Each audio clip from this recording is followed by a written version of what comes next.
Welcome, my dear students of class 8A and 8B, to my history class. Today's topic number Policies of British Expansion, chapter number 8. First point, expansion of the East India Company. First point, expansion of the East India Company. You know, the East India Company from 1757 to 1857 extended their political influence and powers throughout the whole India, or throughout the whole parts of India. The company came to India to trade with our country, but in course of time, the company transformed into a political power by introducing a number of policies by different governor generals who came from time to time. Under the governor generalship of different governor generals, the Indian kingdoms were made, were made toys at their hands, and by utilizing their weakness, by using their inherent weakness, the governor generals of the British East India Company, they drain Indian wealth to their own country. They strengthen their financial stability and weaken the financial stability of our country, India.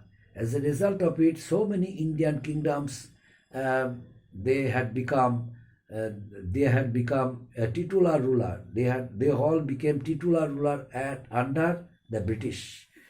So the British. One governor general who came to India and adopted a very oppressive policy in order to extend British Empire in India. The name of this governor general is Lord Wellesley. Lord Wellesley came to India and he adopted policy of expansion. He adopted the policy of expansion. Now, what is about it? Expansion under Lord Wellesley. Our point is, next point, expansion under Lord Wellesley. Expansion under Lord Wellesley. Expansion under Lord Wellesley. Expansion under Lord Wellesley.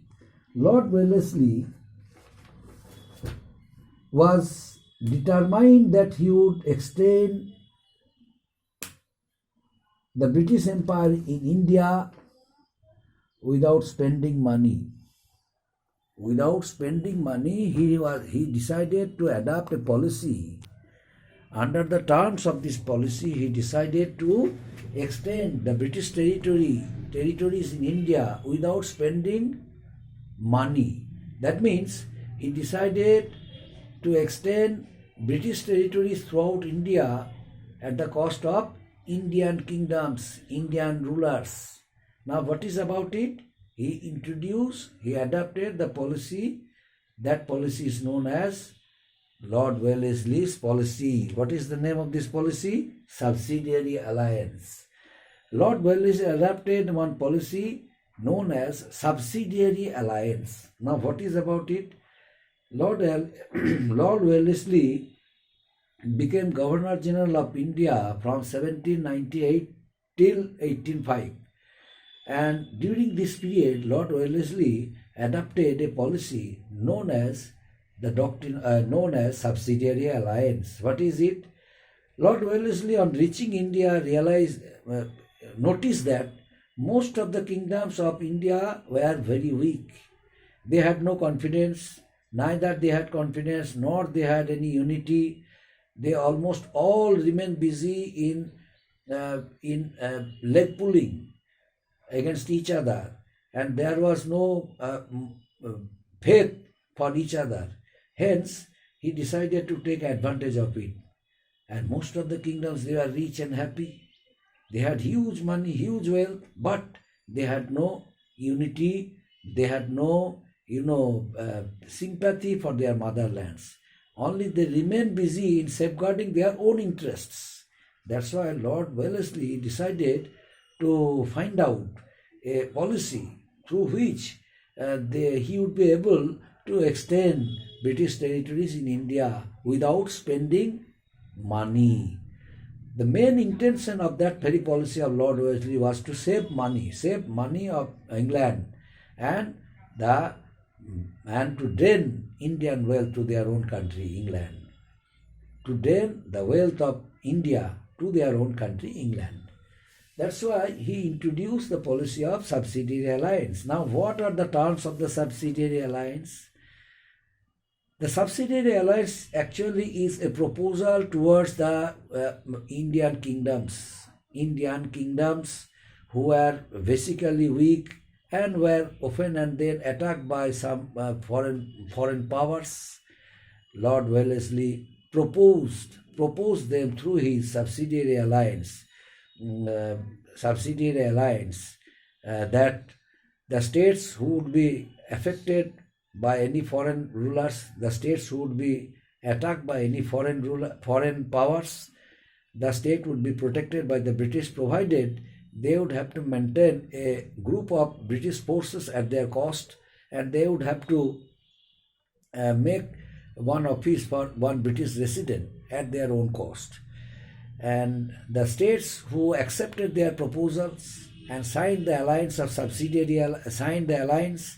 under the terms of the subsidiary alliance, the British started protecting and safeguarding their integrity and sovereignty. But at the same time, the British took advantage of the situation, because under the terms of the subsidiary alliance, no Indian state was able to make any alliance with any neighboring country or neighboring state. Neither they could sign any alliance with them, nor they could talk, or nor they could negotiate with them regarding any problems, any crisis.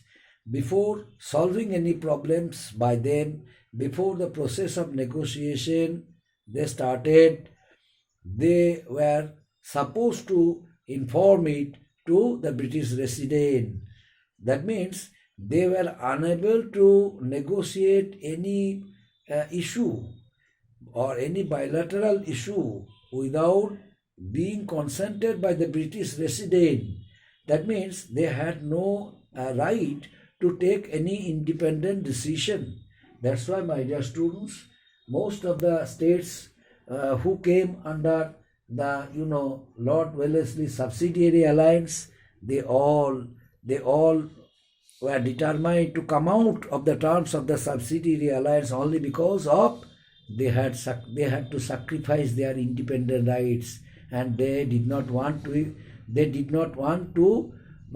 be imprisoned under the terms of subsidiary alliance.